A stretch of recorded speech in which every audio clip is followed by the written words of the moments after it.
Give a call to the honourable member for Paterson. Thank you, Speaker. My question is to the Minister for Agriculture, Fisheries and Forestry.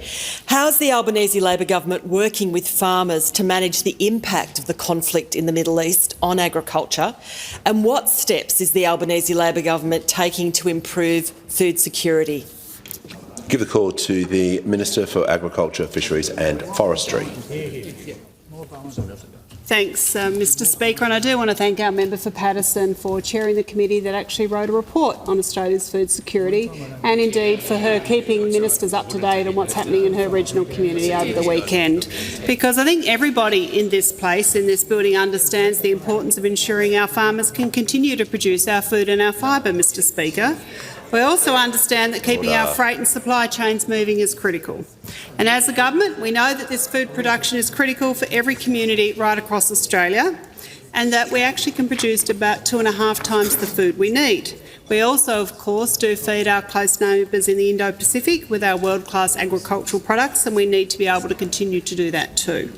From day one of this conflict in the Middle East, we have been monitoring the potential impacts on our ag industry. Indeed, we're working day and night with our agricultural exporters to ensure the safe return of products that have been disrupted due to the conflict. We also recognise how critical the supply of fuel and fertiliser is for agriculture and for our food security. That's why our government is working together with the farmers, the producers and industry so that we can quickly respond to issues as they do arise. We have been very clear, and I reiterate, the conflict in the Middle East is not a commercial opportunity. Indeed, we must all act in the national interest during this period of time, because we know that keeping our farmers farming is in the national interest, Mr Speaker.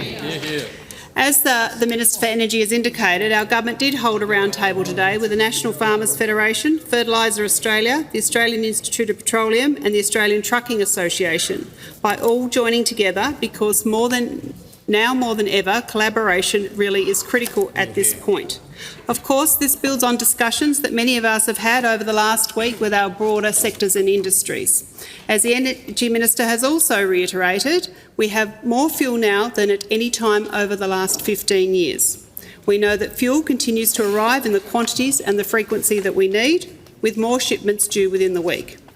It's also critical that our fuel industry continues to deliver a consistent supply across our economy, including to our regional communities. We have heard some concerns today from people about some of those regional communities that have been impacted, as the Minister for Energy has indicated and other members have indicated. But we've also heard that much of the input products for the upcoming planting season, including the majority of the fertiliser required, is already on the water or is already in the country, Mr Speaker.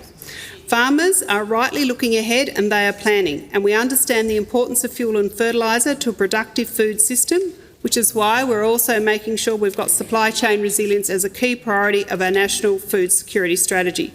This strategy will help safeguard Australia into the future. On this side of the House, we'll continue to stand with our farmers.